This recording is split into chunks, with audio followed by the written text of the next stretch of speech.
Assalamualaikum warahmatullahi wabarakatuh. Salam sejahtera untuk kita semua. Perkenankan saya untuk memperkenalkan diri. Nama saya Eka Ermawati SEMM, merupakan salah satu dosen tetap Prodi S1 Manajemen Fakultas Hukum dan Ekonomi Bisnis Universitas Darmas Indonesia dengan nomor induk dosen nasional atau NIDN 10 10 07 91 02 dan NUPTK 20 42 76 96 70 23 03 93. Dengan penuh rasa tanggung jawab dan komitmen terhadap perkembangan pendidikan tinggi di perguruan tinggi di Indonesia, izinkan saya menyampaikan pernyataan diri dosen dalam rangka ujuk kerja Tridharma Perguruan Tinggi atau PDD UKT PT dalam bidang pengajaran.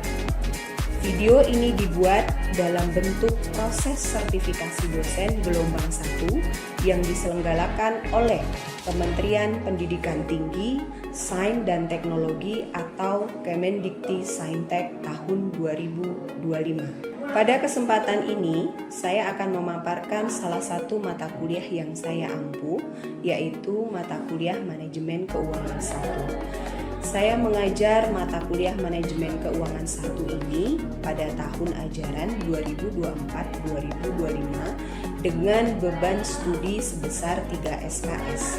Mata kuliah ini pun diperuntukkan untuk mahasiswa semester 3. Mata kuliah ini termasuk ke dalam kelompok inti keilmuan program studi manajemen yang bertujuan untuk membekali mahasiswa mempunyai kemampuan teoritis dan praktis di bidang keuangan dan bisnis perusahaan. Proses pembelajaran mata kuliah manajemen keuangan ini dilaksanakan secara tatap muka di ruang kelas dan mengedepankan prinsip konstruktifme dan mefokuskan pada keterlibatan langsung mahasiswa dalam membangun pemahaman. Pembelajaran berlangsung selama 16 minggu sesuai dengan kalender akademik dan dirancang untuk mendukung capaian pembelajaran lulusan atau CPL serta capaian pembelajaran mata kuliah atau CPMK. Untuk metode pembelajaran pada mata kuliah Manajemen Keuangan 1 ini dirancang dan dilaksanakan dengan pendekatan student center learning yang mendorong keterlibatan aktif mahasiswa dalam proses belajar, mengeksplorasi dan menerapkan konsep-konsep keuangan secara konseptual. Proses pembelajaran ini dikombinasikan yang bertujuan untuk membentuk kemampuan mahasiswa dalam menginterpretasikan data keuangan, menyusun keputusan berbasis analisis, serta menerapkan prinsip manajerial secara tepat dalam pengelolaan keuangan organisasi dengan variasi metode yang disesuaikan untuk mencapai kompetensi kontekstual dan aplikasi mahasiswa.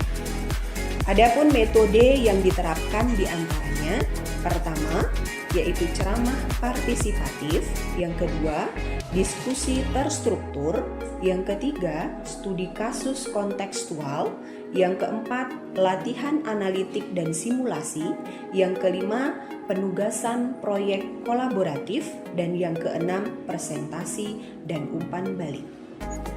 Untuk mendukung capaian program studi S1 Manajemen yang terdiri dari 3 domain utama, yaitu pertama adalah S merupakan sikap, P pengetahuan, KU dan KK merupakan keterampilan.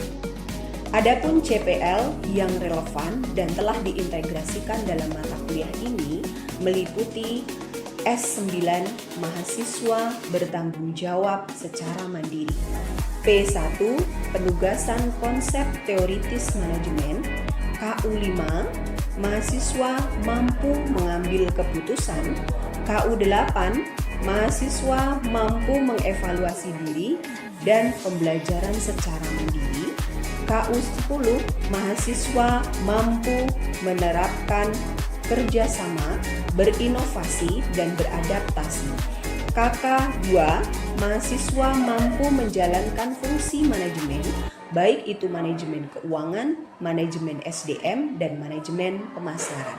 Setelah menyelesaikan mata kuliah manajemen keuangan 1, mahasiswa diharapkan mampu menunjukkan penguasaan pengetahuan, keterampilan, dan sikap yang mencerminkan atau tercermin dalam pencapaian pembelajaran sebagai berikut.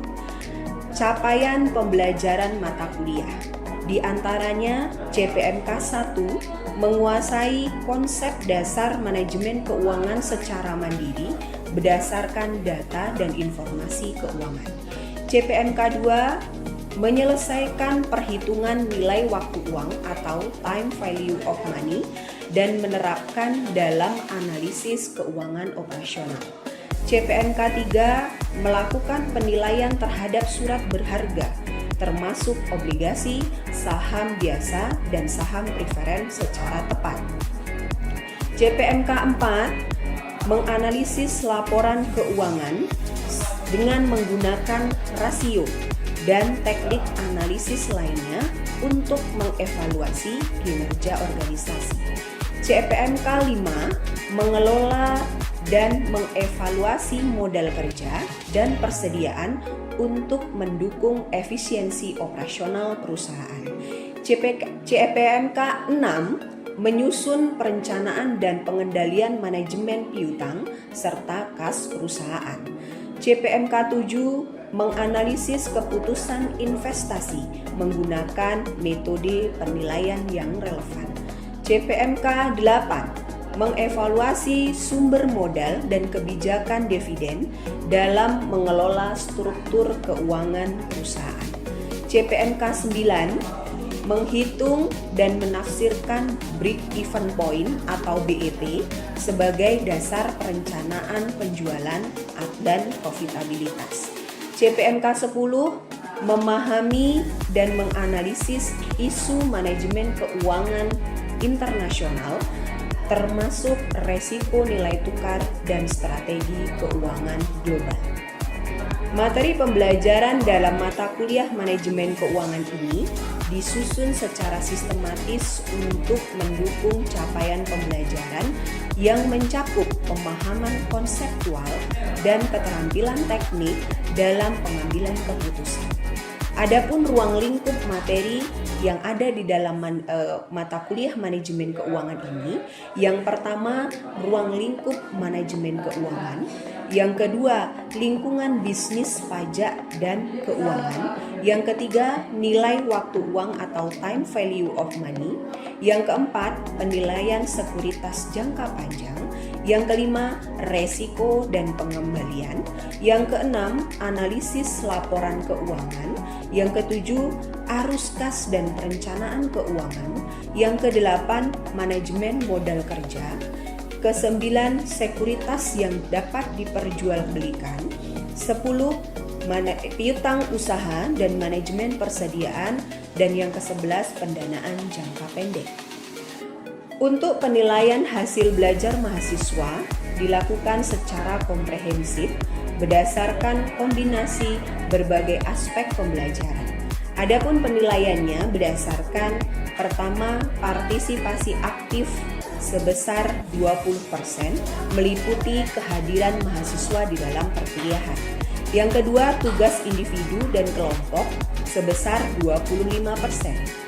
Yang ketiga, kuis dan ujian formatif sebesar 25%, serta tugas proyek akhir dari mahasiswa sebesar 30%. Ini merupakan cerminan dari setiap materi yang ada di dalam manajemen keuangan 1. Untuk rentang nilai pada mata kuliah manajemen keuangan 1 ini, dalam proses evaluasi pembelajaran, saya menggunakan rubrik penilaian sebagai instrumen penilaian bahwa penilaian dilakukan secara objektif, adil, dan akuntabel. Berikut rubrik penilaian yang saya gunakan. Untuk angka 80-100 bernilai A, artinya sangat baik. Untuk angka 70-79 bernilai B, artinya baik. Untuk angka 60-69 dengan nilai C, itu adalah cukup baik, cukup. Untuk nilai 31-59 dengan nilai D, artinya kurang. Atau untuk angka 0-30 dengan nilai E, itu sangat kurang atau gagal. Untuk tahapan berikutnya, silakan menyimak video pembelajaran mata kuliah Manajemen Keuangan 1 sebagai bagian dari tahapan sertifikasi ini. Selamat menyaksikan. Oke, bismillahirrahmanirrahim. Assalamualaikum warahmatullahi wabarakatuh. Waalaikumsalam warahmatullahi wabarakatuh. Selamat pagi semuanya. Kita diberikan kesehatan sehingga saya, saudara itu bisa bertemu di ruangan ini untuk melaksanakan perkuliahan, ya, untuk melaksanakan perkuliahan manajemen keuangan 1. Hari ini kita masuk ke pertemuan ke-11. Ya. Sebelum kita melaksanakan perkuliahan agar perkuliahan kita lancar, tentunya kita harus berdoa dulu. Berdoa sesuai dengan kepercayaan masing-masing. Berdoa dimulai. Berdoa selesai. Baik, sebelum kita masuk ke materi, nantinya saya akan mengabsen saudara dulu satu persatu. Sebelumnya, adakah yang tidak hadir hari ini? Siapa? Ada berapa orang? 3 orang. Ya, 3 orang. Oke, karena sistem absen kita sudah menggunakan portal akademik, saya nanti akan menyebutkan siapa saja yang hadir hari ini. Oke. Afrizal, Rizky, Fauzia, Silvi, Agus. Oke, berarti ada 3 orang hari ini yang tidak hadir, mungkin dikarenakan ada keperluan keluarga atau sakit, ya. Oke, setelah itu tentunya sebelum kita masuk ke dalam materi kita, saya akan mengulas kembali. Kira-kira di pertemuan sebelumnya saya sudah menyampaikan materi tentang arus kas, ya, materi tentang arus kas perusahaan. Ada yang bisa tidak menyimpulkan dari saudara semua, kira-kira apa sih itu arus kas perusahaan?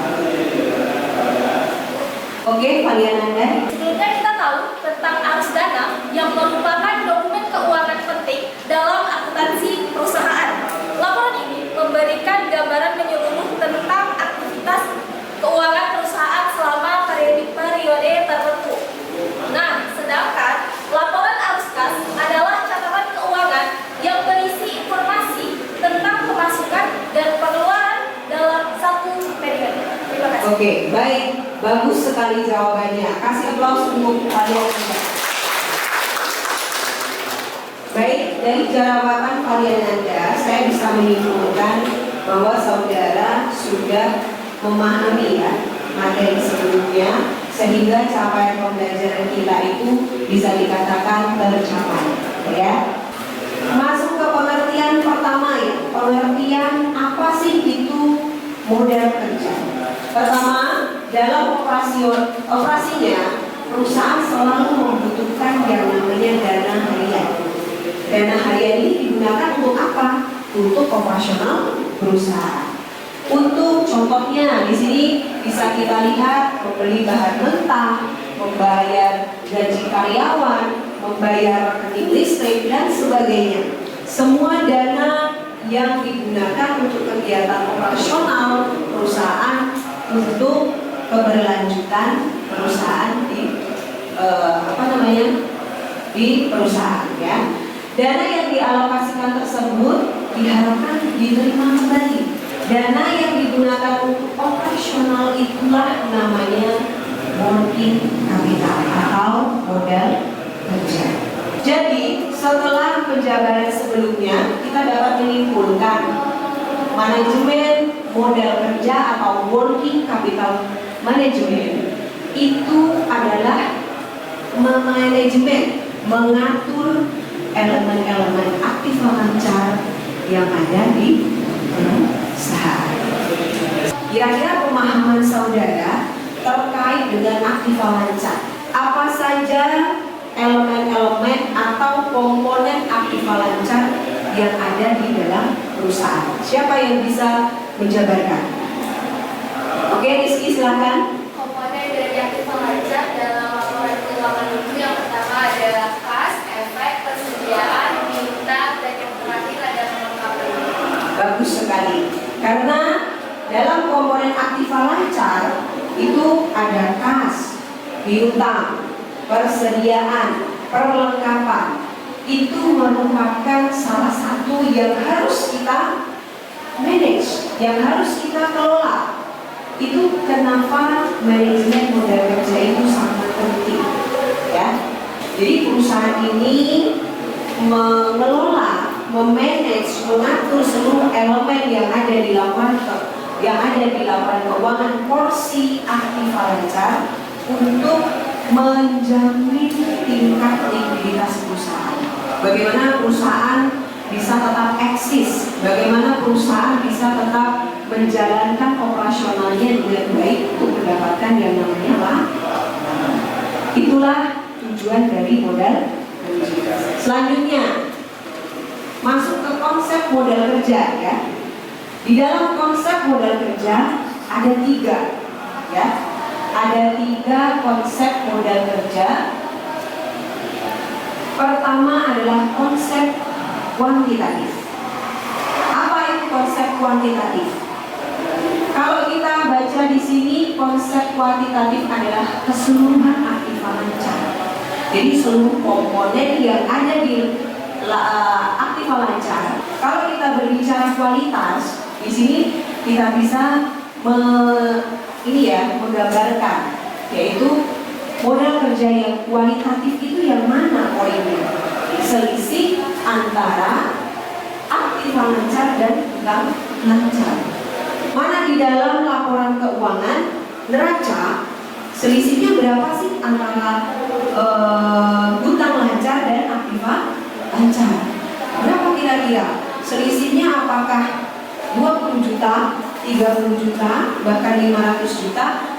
500 juta itulah yang dikatakan konsep modal kerja kualitatif. Yang ketiga, konsep fungsional, ya.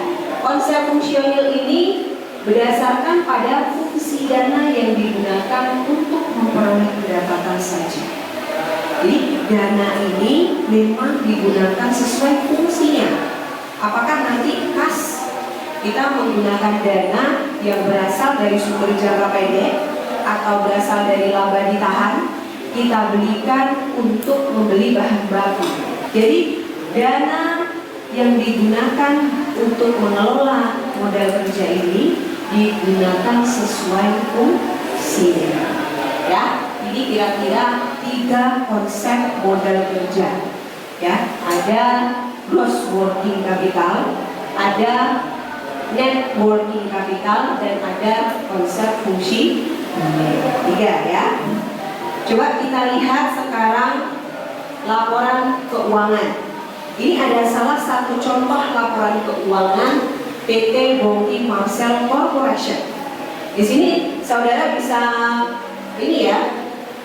melihat ada neraca komponen dari total aktiva lancar, ada komponen dari total hutang, total aktiva termasuk aktiva tetap, dan total hutangnya berapa. Kalau kita kaji pertama lagi, kuantitatif. Kuantitatif itu adalah seluruh total dari aktiva lancar. Berapa nilainya di sini? Kira-kira 160 juta. Jadi ini adalah modal kerja kuantitatif. Nominalnya adalah 160 juta. Karena total dari aktiva lancar yang dimiliki oleh PT Bongki Marshall Corporation. Kalau kita lihat dari konsep kualitatif, apa tadi? Selisih antara total aktiva lancar dan hutang lancar. Dari laporan keuangan sudah bisa menentukan kira-kira berapa sih yang termasuk modal kerja kualitatif dan modal kerja kuantitatif. Nah, sekarang saya ingin mereview nih. Saya dari tadi sudah menjelaskan ke saudara, ya. Sebutkan ada berapa sih konsep modal kerja yang saya jelaskan tadi? Oke, Mita. Ada 3 konsep modal kerja. Yang pertama konsep kuantitatif, yang kedua konsep kualitatif, yang ketiga konsep fungsional. Oke, bagus sekali. Beri aplaus untuk kita.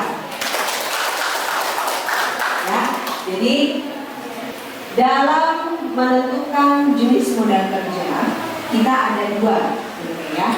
Ada modal kerja permanen dan ada modal kerja variabel. Untuk modal kerja permanen itu adalah modal kerja yang tetap harus ada di perusahaan. Tidak boleh tidak ada. Karena jumlah ini nanti akan menentukan tingkat operasional perusahaan. Kalau tidak ada modal kerja ini atau jumlah yang sudah ditentukan oleh perusahaan, artinya operasional perusahaan tidak bisa berjalan. Ya, apa saja sih jenis modal kerjanya? Ada modal kerja primer dan ada modal kerja normal. Modal kerja primer, modal kerja minimum yang harus ada, paling sedikit harus ada di dalam perusahaan. Yang kedua, modal kerja normal, yaitu modal kerja yang dibutuhkan untuk melakukan luas produksi yang normal. Yang normalnya berapa? Karena kita punya cabang 1, 2, 3, berarti ada berapa sih kegiatan operasional yang kita keluarkan dananya masuk ke modal kerja yang variabelnya. Ya, kalau yang namanya variabel itu pasti kita berpikir berubah-ubah, tidak tetap, gitu ya. Apakah nanti kita butuh modal kerja bulan ini di bulan Januari sekian, Februarinya nanti berubah, Maretnya nanti bahkan lebih tinggi atau lebih rendah. Dari modal kerja variabel berubah-ubah sesuai dengan keadaan atau situasi. Ya, ada 3 jenisnya, yaitu modal kerja musiman, siklus dan darurat. Itu semuanya ditentukan dengan kondisi perusahaan. Apakah kondisi perusahaan pemerintahan sedang naik? Dalam kebutuhan modal kerja atau dana yang digunakan untuk menjamin operasional perusahaan, ada beberapa kebijakan yang diterapkan dalam modal kerja. Yang pertama ada kebijakan konservatif, agresif dan moderat. Ketiga kebijakan ini tentunya nanti akan diaplikasikan oleh perusahaan sesuai kondisi. Ya, mari kita lihat penentuannya. Untuk kebijakan konservatif, ya, kebijakan konservatif itu menggunakan hutang jangka panjang, ya, hutang jangka panjang dan jangka pendek, yaitu untuk sumber pendanaan modal kerja ini. Di dalam kebijakan konservatif itu dibilang manajemen modal kerja permanen dan sebagian modal kerja variabel itu menggunakan sumber dana jangka panjang, dan sebagian dari modal kerja variabelnya dibiayai atau dibelanjai oleh sumber jangka pendek. Sumber dana jangka panjang itu biasanya dari luar perusahaan eksternal, seperti yang disampaikan oleh Rizky tadi, yaitu berasal dari hutang bank yang jangka waktunya tentunya lebih dari 5 tahun. Zara menanyakan kenapa suku bunga KTA atau kredit tanpa agunan itu biasanya lebih tinggi. Lebih tinggi ya biasanya daripada kredit-kredit yang lain. KTA atau kredit tanpa agunan itu merupakan kredit tanpa jaminan. Tentunya pemberiannya itu kepada orang-orang tertentu yang memiliki track record atau penilaian keuangan yang sudah bagus, yang sudah pasti. Biasanya kredit tanpa agunan itu diperuntukkan contohnya kehidupan sehari-hari itu untuk pegawai yang memang setiap bulan itu penghasilannya sudah tetap, terus status karyawannya sudah tetap. Jadi bank tidak perlu lagi menetapkan yang namanya jaminan, ya, tidak perlu pakai jaminan karena sudah ibaratnya itu sudah dijamin oleh status si debitur itu sendiri, nasabah itu sendiri. Penentuan kebutuhan modal kerja. Jadi kita perlu nih untuk menentukan besarnya modal kerja itu berapa sih yang dibutuhkan oleh perusahaan. Ada dua metode. Yang pertama metode keterikatan dana. Metode keterikatan dana ini sumbernya yaitu dari kas kembali menjadi kas kembali. Berapa lama terikat dana atau sumber tadi yang kita gunakan? Kita mengeluarkan kas, kapan akan menjadi kas kembali? Kalau di dalam perusahaan dagang, kas itu kita berikan ke barang itu kita jual secara kredit menjadi piutang itu nanti kita akan tagih menjadi kas kembali. Jadi siklus itulah kita melihat berapa lama sih uang yang kita keluarkan ini akan kembali menjadi uang lagi untuk perusahaan. Itu untuk metode keterikatan dana. Kalau yang untuk perusahaan industri berbeda lagi siklusnya. Ada kas, diberikan bahan baku ini kita proses terus menjadi barang jadi, kita jual dalam bentuk penjualan kredit piutang dagang dan baru kembali menjadi kas. Tentunya konversi kas pertama kita mengeluarkan sampai dengan kas itu kembali ke perusahaan lebih lama dari perusahaan dagang, ya, untuk perusahaan industri, ya, itu untuk metode metode keterikatan dana. Yang kedua metode perputaran modal kerja, ya, ada metode kedua dalam penentuan kebutuhan modal kerja. Berdasarkan metode ini, besarnya kebutuhan modal kerja ditentukan oleh perputaran dari komponen-komponen modal kerja itu sendiri, yaitu perputaran kas, piutang, dan persediaan. Kita hanya menggunakan satu saja komponen, yaitu kas. Tapi kalau dengan metode perputaran modal kerja, itu kita menggunakan seluruh komponen yang ada di akibat lancar. Coba saudara sebutkan kira-kira ada berapa sih metode dalam penentuan modal kerja tadi? Oke, Ahrizan. Dalam yaitu ada dua, Bu, metode keterikatan modal kerja sama metode perputaran modal kerja. Oke, ya, lebih tepatnya metode keterikatan dana dan metode perputaran modal kerja. Oke, terima kasih Afrizal, berikan aplaus. Setelah ini ada laporan keuangan. Nanti saudara akan bekerja mandiri. Dari laporan ini, saudara nanti akan menentukan berapa sih kebutuhan modal kerja. Jadi harapan saya dengan saudara belajar mandiri, saudara bisa mengeksplorasi, kira-kira menentukan sendiri supaya saya bisa menilai, ya, menilai ke pemahaman saudara terkait modal kerja ini. Terkait pertemuan kita yang ke-11 ini membahas tentang manajemen modal kerja. Cara saya mengukur kemampuan saudara memahami tentunya salah satunya itu saya memberikan tugas kerja mandiri yang nanti akan saudara kerjakan. Materi ini atau pembahasan ini nanti akan saya ulas kembali, saya akan review di pertemuan selanjutnya. Oke, jika tidak ada, mungkin pertemuan kali ini, di pertemuan ke-11 ini saya cukupkan sampai di sini. Wabillahi taufiq wal hidayah. Wassalamualaikum warahmatullahi wabarakatuh.